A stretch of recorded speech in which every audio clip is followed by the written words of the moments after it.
나를 버리고 그의 길을 가는 것 세상 그 무엇보다 어려움 내려놓음 내 안에 예수 그분만 생각할 때 하늘의 그 손이 일하시네. 하나님 말씀 보겠습니다. 에베소서 2장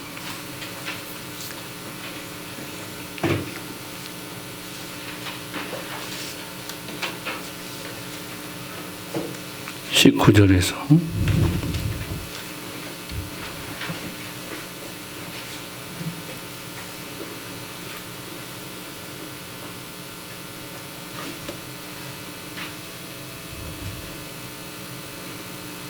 마지막 절까지 19절에서 마지막 절까지 우리 같이 함께 합독합니다.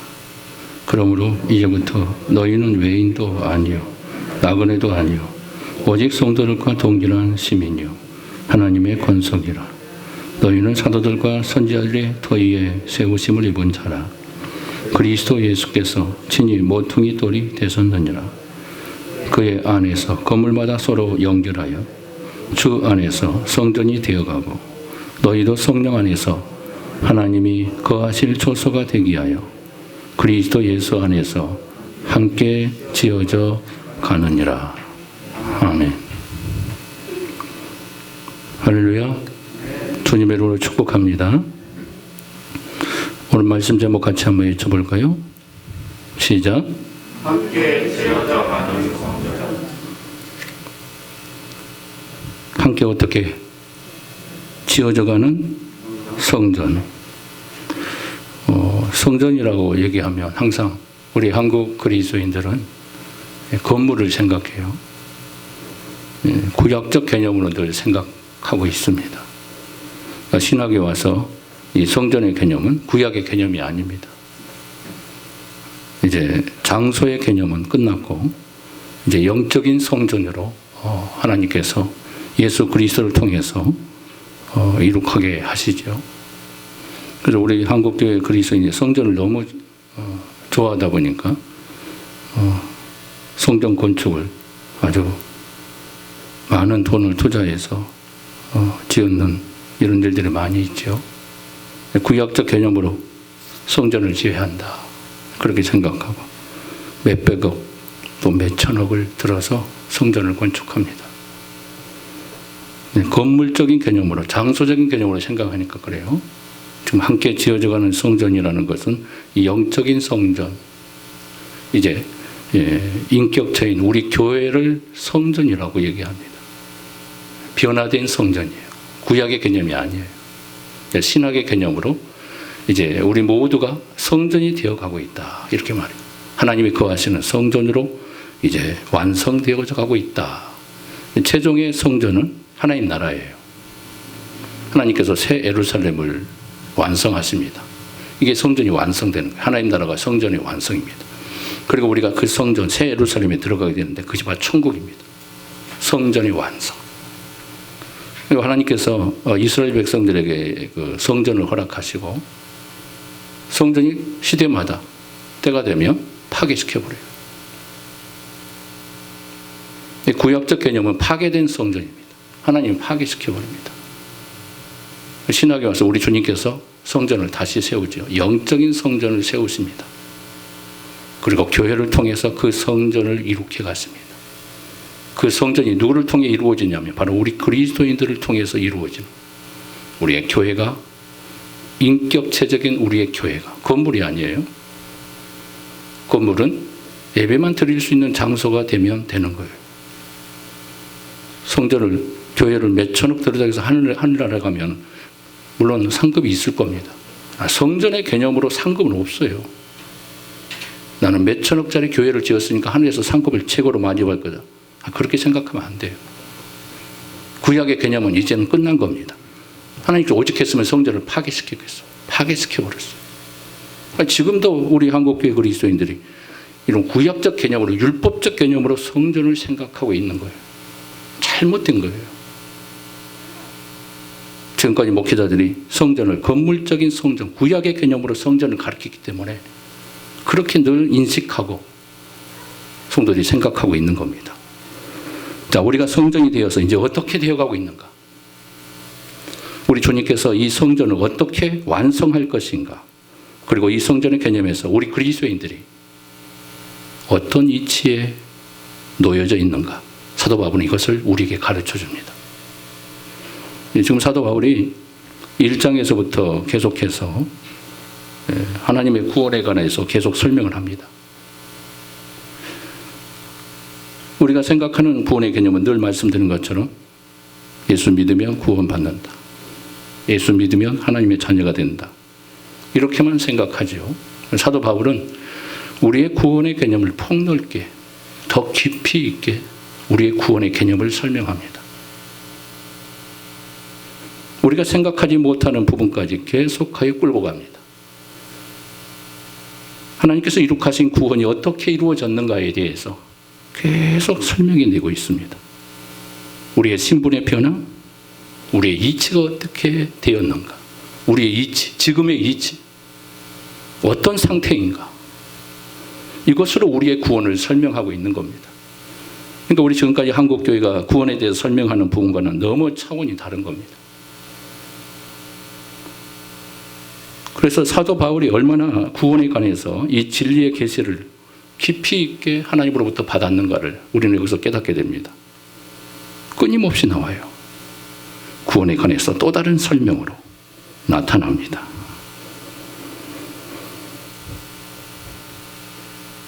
(2장 11절과 19절에) 보면은 시작하는 단어가 똑같은 단어로 시작하는 것을 보게 되죠.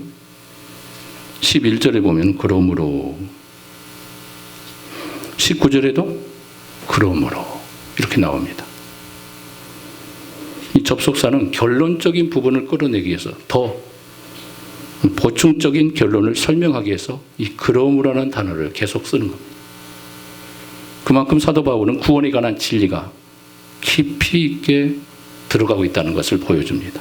그리고 그가 깨달은 구원에 관한 개념을, 너무너무 많은 구원의 개념을 하나님께서 주셔서 그것을 설명하기를 간절히 원하고 있고, 모든 성도들이 그 구원의 개념 속에 들어오기를 원하고 있는 거예요. 그 구원의 진리로 충만해지기를 원하고 있는 겁니다. 여러분, 더 많은 구원의 진리 속에 들어가시길 바랍니다. 구원의 넓이를 생각해야 돼요. 구원의 지식이 넓어져야 합니다. 예수 믿으면 구원받는다는 단순한 개념에서 이제는 폭넓게 성경이 무엇으로 우리의 구원을 설명하는가로 나아가야 합니다. 우리 하나님께서 이 구원에 관한 계획들을 어떤 방법으로 이 구원의 계획을 세우고 계셨는가를, 하나님의 계획들을 생각하셔야 합니다. 이게 하나님께서 우리에게 주신 구원의 축복인 거예요. 그 구원을 깨달아야 돼요. 하나님이 주신 구원이 완성되어서 이제 천국에서 그 구원을 누리게 될 텐데, 이 땅에서 어떤 구원의 삶을 살아갈 것인가, 하나님이 주신 그 깨달음의 구원을 우리가 이해하고 그걸 내 마음속에 새겨야 할 것인가. 그래서 왜 이렇게 두 번씩이나 이 접속사를 사용하면서 구원을 설명하고 있을까? 사도 바울은 그가 깨달은 구원에 관해서 너무나 다양한 구원에 대해서 알고 있었기 때문에 계속해서 더 폭넓은, 더 깨달음에 대한 깊이를, 구원의 진리를 우리 성도들에게 가르치고 싶었던 겁니다. 성도들은 알아야 돼요. 따라서 합니다. 구원의 진리를 더 많이 알자. 더 많이 구원의 진리를 알아야 돼요. 그런데 많은 성도들이 구원의 진리를 그렇게 많이 알려고 생각하지 않습니다. 구원의 진리를 깨달아야 돼요. 다른 거 깨달을 필요 없어요. 구원의 진리를 깨달아야 돼요. 자, 19절에 또 그러므로로 시작하죠. 이방인으로서 성도가 된 우리의 신분의 변화에 대해서 납득하지 못할까 봐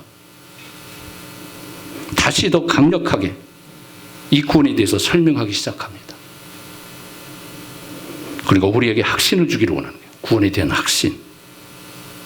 내 확신이 아니라 하나님이 우리에게 주시는 말씀의 확신이 무엇인가를 보여주시는 거예요. 하나님의 의지를 보여주는 거예요. 하나님이 우리를 이렇게 구원하신다. 하나님이 이렇게 우리의 구원을 이루어 놓았다. 하나님이 구원을 이루어 놓으면 하나님이 계획하신 대로 이루어질까요? 안 이루어질까요? 이루어지고야 마는 겁니다. 이걸 보라는 거예요. 하나님의 구원은 이루어질 수밖에 없다는 거. 그래서 내 구원은 불완전한 구원이 아니라 어떤 구원이에요? 완벽한 구원인 겁니다. 흔들리지 말라는 거예요. 우리는 분위기에 따라서 늘 흔들리죠. 환경에 따라서 우리의 구원이 흔들려요. 흔들리지 말라는 거예요. 하나님의 구원이기 때문에 흔들리지 말라는 거예요. 의심도 하지 말라는 거예요. 할렐루야. 의심하지 마세요. 내가 만든 구원이라면 내가 무너지면 다 무너지는 겁니다. 하나님이 무너지지 않는 이상 우리의 구원은 절대로 무너질 수 없는 거예요. 이 의지를 가지라는 거예요. 우리 하나님이 우리의 구원을 어떻게 만들어 놓았느냐, 이걸 생각하고 흔들리지 않는 구원으로 담대하게 나아가라.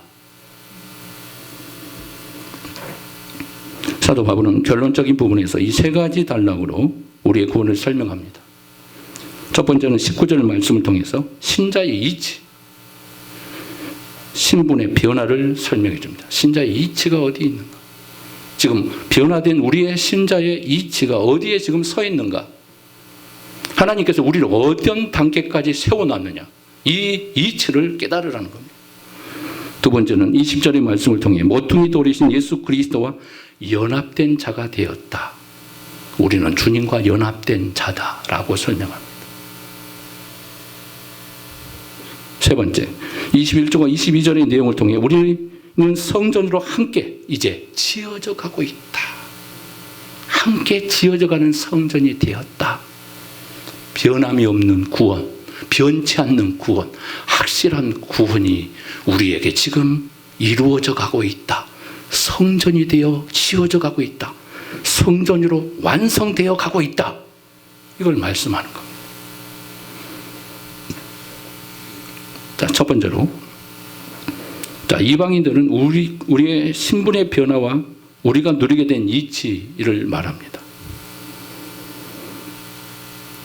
자, 이방인들이 어떤 상태였다고를 지난주에 말씀드렸어요. 우리의 신분이 이제 변화됐어요.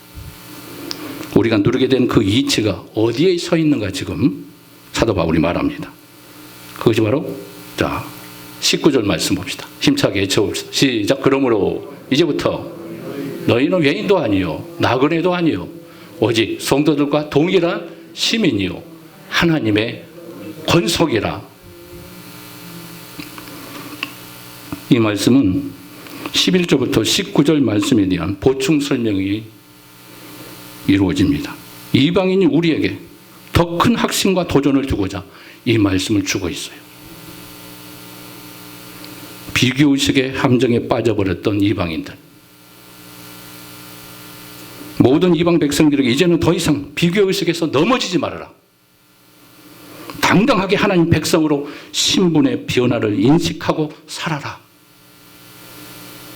자, 누구하고 비교했죠? 유대인들과 비교했습니다. 그전에는 유대인들만 하나님의 백성이라고 얘기했죠. 이스라엘 백성이라고 얘기했어요. 그리고 하나님의 선민이었고 거룩한 백성으로 인식했습니다. 그러나 이제부터는 너희들도 하나님의 백성이다. 이렇게 말하는 거예요. 이축되지 말라는 거예요. 사도 바울이 복음을 전하면 끊임없이 유대인들이 방해를 해요. 사도 바울이 가르치는 믿음의 진리는 가짜다. 믿음으로 구원받는 것이 아니라 율법을 지켜야 구원받고, 하나님은 유대인들에게 이 구원을 주신 것이다. 너희들은 구원받지 못한다라고 끊임없이 방해하는 거예요. 사도 바울이 얼마나 힘들었겠어요. 교회를 파괴시키는 거예요, 유대인들이요. 가는 곳마다. 그리고 유대인들이, 이방인들이 생각할 때 사도 바울이 우리에게 잘못 가르친 거 아닌가. 그래서 이방인들이 늘 위축되는 거예요. 사도 바울이 말씀을 들을 때는 힘이 나는데 사도 바울이 선교를 다른 곳으로 떠나게 되면 그때부터 거짓 교사들이 교회에 들어와서 또 가르치는 거예요. 퍼뜨리는 거예요. 너희에게 구원이 없다. 사도 바울이 얼마나 화가 났겠습니까? 아니다. 이제부터는 너희들도 하나님의 백성이다. 예수 믿고 구원받은 이후에 변화된 나의 신분을 인식하라는 거예요. 그래서 이제는 유대인만 하나님의 백성들, 친백성이 아니라 예수 믿는 모든 사람들이 하나님의 선민이 된 것이다. 너희들은 이제부터 더 이상 외인도 아니요 나그네도 아니다. 여러분, 우리 한국 사람들이 미국의 시민권을 굉장히 좋아하죠. 미국의 시민권을 얻기 위해서 얼마나 발버둥을 쳐요? 원정 출산도 우리나라 사람처럼 많이 하고 그게 유행처럼 하는 일들이 얼마나 부끄러워요, 이 민족이요. 우리 민족에 대한, 이 나라에 대한 소속감이 없으면 얼마나 그럴까요? 이 나라가 얼마나 한차르면 미국의 시민권을 얻기 위해서 그곳에서 출산하고, 물론 자녀에 대한 교육이 미국에서 교육시키고 싶어서 부모에 대한 마음이 있겠지만 그렇더라도 그렇죠. 나라에 대한 소속감이 없어요. 미국의 시민권이면 우와, 시민권 얻었다. 10년, 20년 해서 힘들게 시민권 얻었다고 하면서 시민권 얻는 순간 하면서 좋아라 해요. 가정에 경사가 난 거예요. 집안에 경사가 났어. 그냥 하나님 백성 되면, 하늘의 시민권을 받으면 우와 하는 사람이 거의 없어요. 자, 여러분들에게 선포합니다. 여러분들은 하나님의 시민권을 얻었습니다. 우와 해보세요. 이걸 좋아해야 돼요. 미국의 시민권을 얻었다고 해서 그렇게 물론 기쁘겠지요. 저도 미국 한번 그 교회 이민교회로 한번 가보려고 노력했는데 젊었을 때 그게 안 되더라고요. 나중에 또 교회 개척하기 전에 또 청문을 받았지만 하나님의 감동으로 교회를 세워야겠다. 한국의 교회를 세워야겠다. 하나님이 감동을 줘서 저는 개척에 대한 꿈에도 생각을 안 했어요. 자, 왜 미국의 시민권을 얻는 것을 사람들이 좋아하죠? 우리 한국 사람들이 왜 좋아합니까? 미국은 강대국이기 때문에 강대국을 좋아하죠. 그리고 미국의 시민권을 얻으면 그 많은 혜택들을 누리게 됩니다. 시민권을 얻지 못하면 미국에서 별 볼 일 없어요. 너무너무 고통스러워요. 병원도 제대로 못 가요. 그래서 시민권 얻으면 기쁜 거예요. 자, 아무튼 하늘의 시민권, 하나님 나라의 시민권을 갖고 있다는 거 기뻐하라는 거예요. 얼마나 보장돼. 이 나라가, 이 세계가 얼마나 불완전합니까? 여기 그것이 최고 하나님 나라보다 더 위대하겠습니까? 영원한 보장이 있는 하나님 나라, 하나님이 거하시는 처소, 축복의 나라, 영광스러운 나라, 하나님의 시민권을 우리가 이제 얻었습니다. 오직 성도들과 동일한 시민이다. 사도 바울이 이걸 외칩니다. 우리의 구원과 신분의 변화와 이치를 무엇과 비유하냐면 나라와 국가와 비유를 하고 있어요. 자, 보세요. 동일한 시민이요, 하나님의 권속이라 이렇게 말해요. 이제 하나님 백성들을 무엇으로 얘기하냐면 하나님 나라로 얘기하고 있어요. 하나님의 국민으로 얘기하고 있다는, 국가와 나라로 설명하고 있는 사도 바울이. 이게 엄청난 예침인 겁니다. 누구도 상상할 수 없었던, 이방인들에게 누구도 깨우치지 못했던 위대한 구원의 비밀을 사도 바울이 지금 선포하는 겁니다. 너희들은 하나님의 나라 자체다. 하나님의 시민으로 너희들을 불렀다. 너희들의 구원이 얼마나 위대한 줄 알겠느냐. 이제는 너희들이 하나님의 나라에 속한 하나님의 국민이다. 이렇게 말하는 거예요. 이걸 깨닫지 못하니까 이방인들이 늘 유대인들 때문에 위축되고 그들의 반박하는 구원의 잘못된 진리 속에 그들이 유혹받아서 흔들리니까 사도 바울이 이 말을 내치는 거예요. 흔들리지 말아라. 너희들은 위대한 하나님의 백성이 된 것이다. 너희들 스스로 원한 것이 아니라 하나님이 우리에게 이 축복을 주신 것이다. 너희들은 이제 그분의 나라에 속한 백성이요 그분의 나라의 시민이다. 할렐루야. 하나님의 시민. 성도들과 동일한 시민이요. 이제는 유대인만 선민이 아니라 그들만 하나님의 거룩한 백성이 아니라 그들과 동일하게 너희들도 이스라엘 백성이요 그분의 나라의 시민이 되었느니라. 이걸 선포하는 겁니다.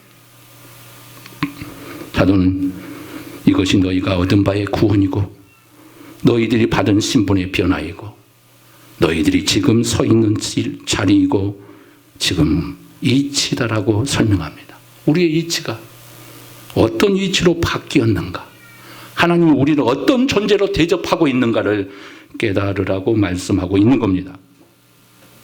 유대인들이 하나님의 백성으로 선택받은 것과 같이 동일하게 하나님의 백성임을 인식할지어다.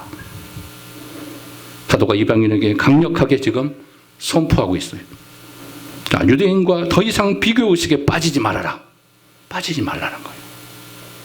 유대인들의 특권의식, 그들만 가지고 있던 특별한 심이라는 이 특권의식에서 우리가 제외된 존재가 아니라 우리가 이제 그 특권을 받았다라고 말하는 거예요. 자, 18절 볼까요? 18절을 화면 볼까요? 시작. 이는 그로 말미암아 우리 둘이 한 성령 안에서 아버지께 나아감을 얻게 하려 하심이라. 그로 말미암아, 그리스도로 말미암아 우리 둘이 한 성령 안에서, 우리 둘이라는 것은 유대인과 이방인이 이제 한 몸이 됐다는 거예요. 한 새 민족이 됐다는 거예요. 새 백성이 됐다는 겁니다.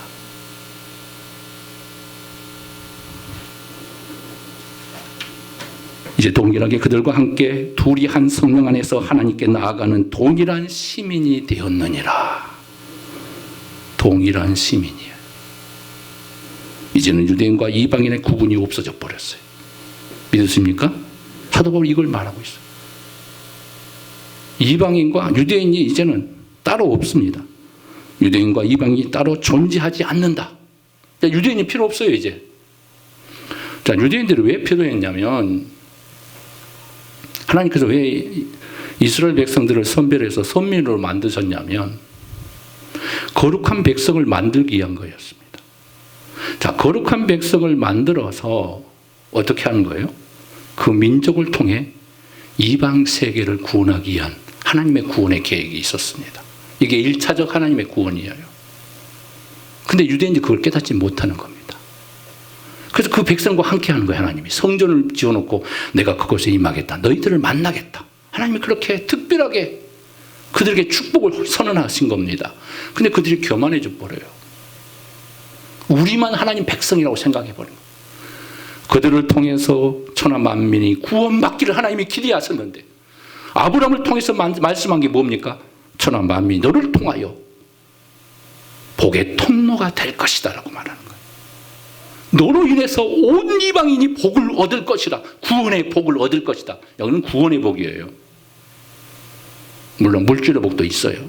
땅의 복도 있어요. 그러나 구원의 축복을 얻을 것이라고 말씀한 거예요. 하나님께서 아브라함을 부르신 것은, 이스라엘 선민을 선택하신 것은 하나님의 원대한 계획을 이방인들에게 알려서 너희 민족을 통해 내가 온 천하의 구원의 역사를 이룩하겠다라고 말씀했는데, 유대인들이 그걸 깨닫지 못하고 그 사명을 망각해버려요. 우리 민족만 구원받았다라고 교만에 빠져. 그러니까 하나님이 어떻게 합니까? 세워진 성전마다 하나님 파괴시켜버려요. 성전이 우상이 될까봐. 그리고 하나님께서 이 유대인들을 어떻게 합니까? 마지막에 우리 주님이 그들에 의해서 십자가에 못 박으면서 하나님이 유대인을 버리십니다.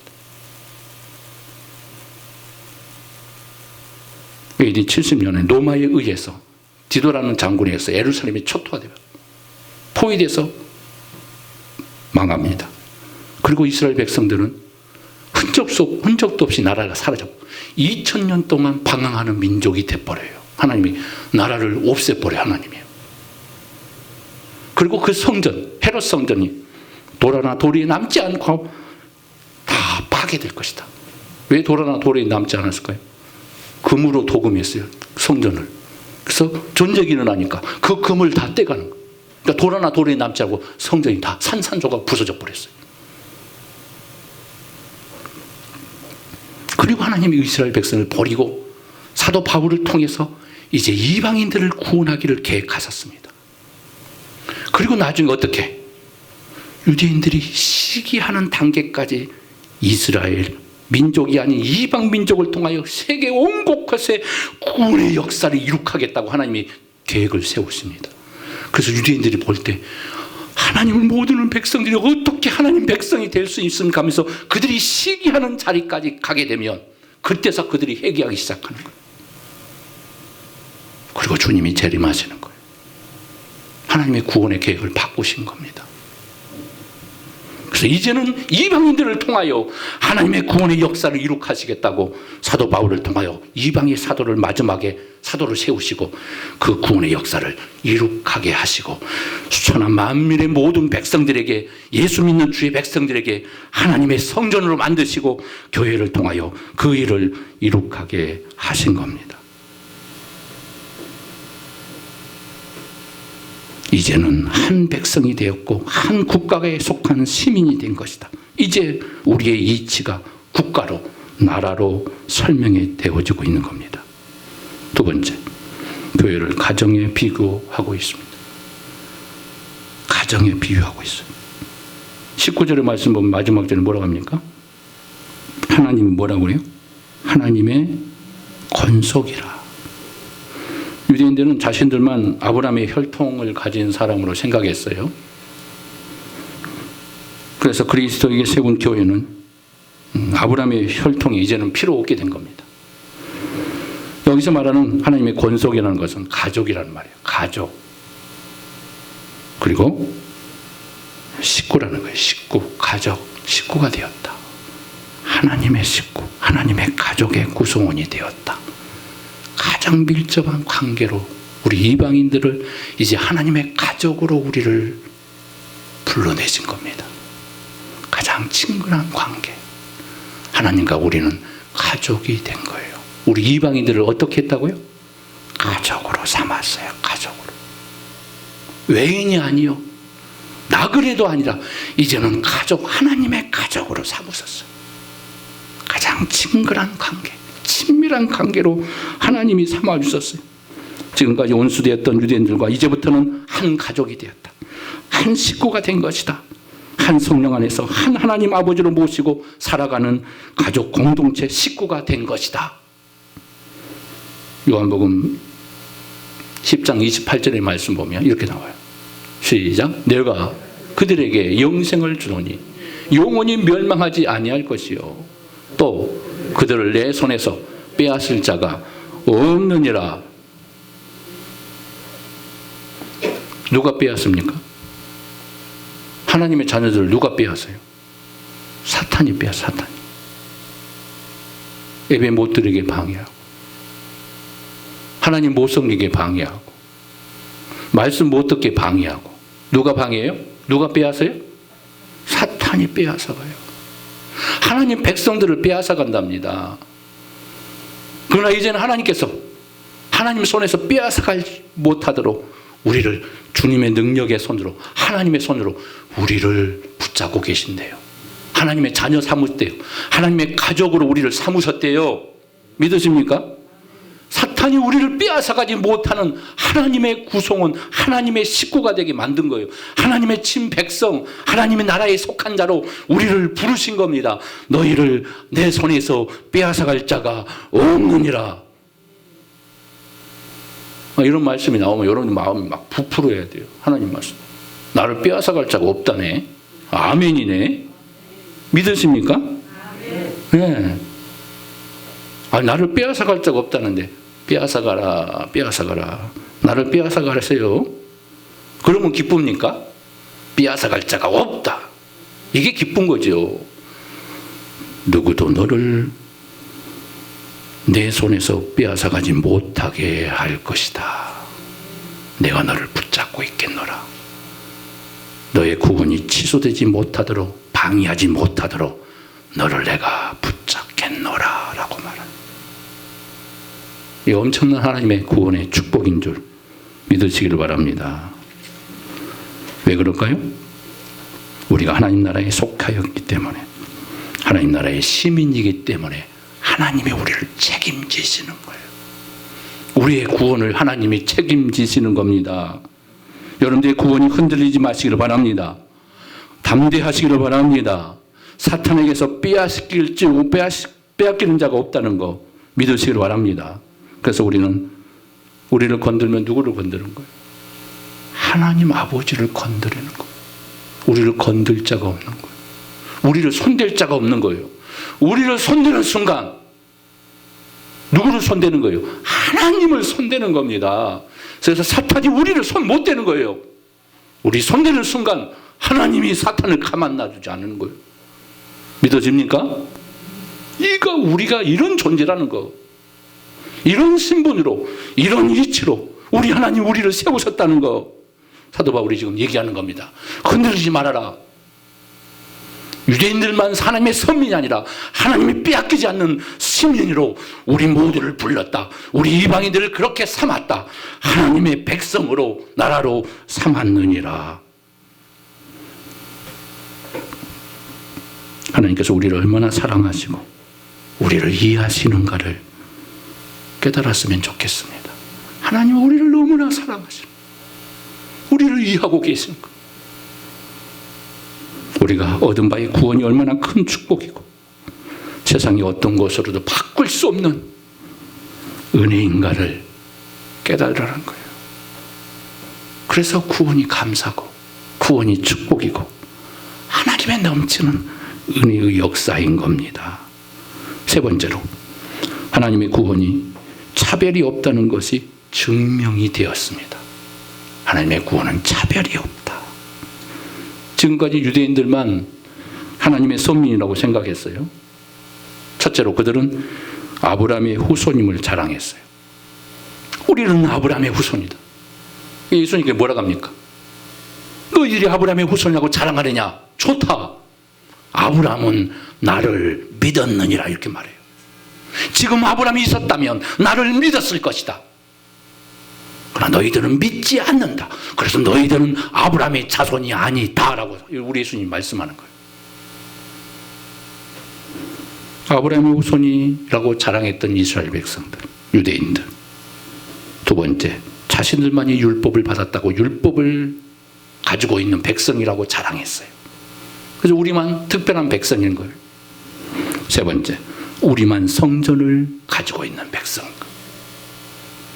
그래서 이런 것을 근거로 해서 이방인들을 조롱했어요. 이방인들을 무시했어요. 사람으로 여기지 않았습니다. 예수님 당시도 얼마나 그게 심했는가. 그래서 우리 이방인들을 외인으로 나그네로 여겼던 자들.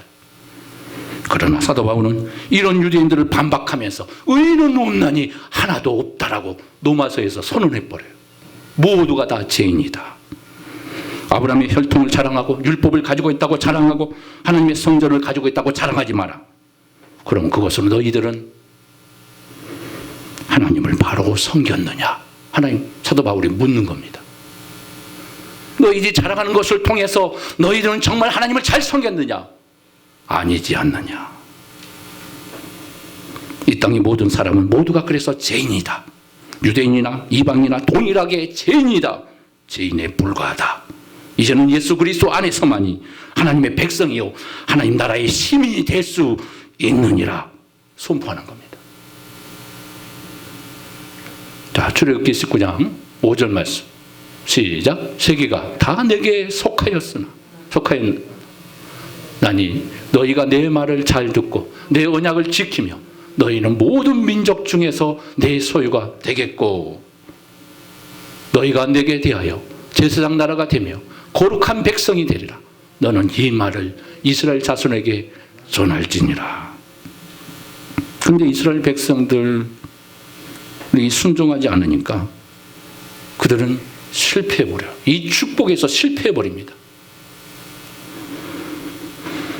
그래서 이 원리를 이제는 누구예요? 이방인들을 통해서 이 일을 이룩하게 하시겠다고 하나님이 선언하신 겁니다. 유대인과 하나가 돼 한 민족이 되게 하시고 한 새 사람이 되게 하셔서 이 축복의 말씀을 이제 우리를 통해서 이루어 내겠다. 이제부터 너희는 내 소유다. 너희는 제사장 나라로 세우겠다. 그리고 거룩한 백성으로 내가 삼았느니라. 이것이 바로 오늘 본문의 말씀을 통해 19절의 말씀을 통해서 성취가 된 거예요. 너희들은 하나님의 시민이요 하나님의 권속이라. 이 말씀이 성취된 겁니다. 이제는 외인도 아니다, 나그네도 아니다. 거룩한 백성이고 동일한 시민이고 하나님 나라의 권속 식구 가족이 되었느니라. 오늘 말씀의 제목이 뭐죠? 함께 지어져가는 성전. 자, 22절 말씀. 결론 말씀입니다. 시작. 너희도 성령 안에서 하나님의 거하실 처소가 되게 하여 그리스도 예수 안에서 함께 지어져 가느니라.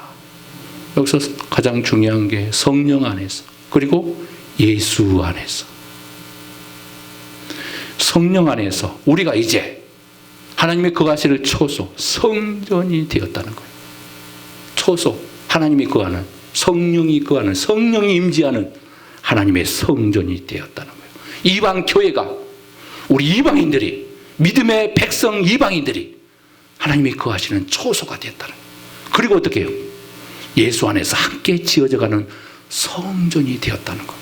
뗄 수 없는 그리스도와 연합된 존재로 그리스도와 함께 성전이 되어서 그의 머리이신 주님과 함께 우리가 성전으로 완성되어 가고 있다. 하나님의 성전을 향하여 나아가고 있다. 이것처럼 확실한 게 어디 있어요? 이것처럼 우리의 구원이 확보된 구원이 어디 있겠습니까? 이 구원의 축복, 이 구원의 능력, 우리의 신분의 이치, 이제는 당당하게 이스라엘 백성들만 선민이 아니라 이제 우리에게 이 선민의 축복을 허락하시고 이제는 함께 성전이 되어 하나로 한 민족으로 하나님께 나아가는 자로 그리고 예수 그리스도 안에서 성전으로 지어가져가는 완성되어져가는 하나님 나라를 향하여 나아가는 구원의 백성으로 우리를 부르셨다는 것. 이제는 흔들지 마시고 빼앗을 자가 없다는 것. 빼앗기지 마시고 두려워하지도 마시고 흔들리지 마시고 믿음의 굳건히 있어서 감사함을 넘치게 하는 하나님의 위대한 백성, 이제는 하나님의 시민으로 사십시오. 하나님의 권속, 하나님의 가족의 구성, 하나님의 나라의 백성으로 사십시오. 이 놀라운 구원의 축복을 붙잡고 승리하는 우리 모두가 되기를 주님의 이름으로 축복합니다. 그 사랑 나를 살리신 그 사랑 하늘에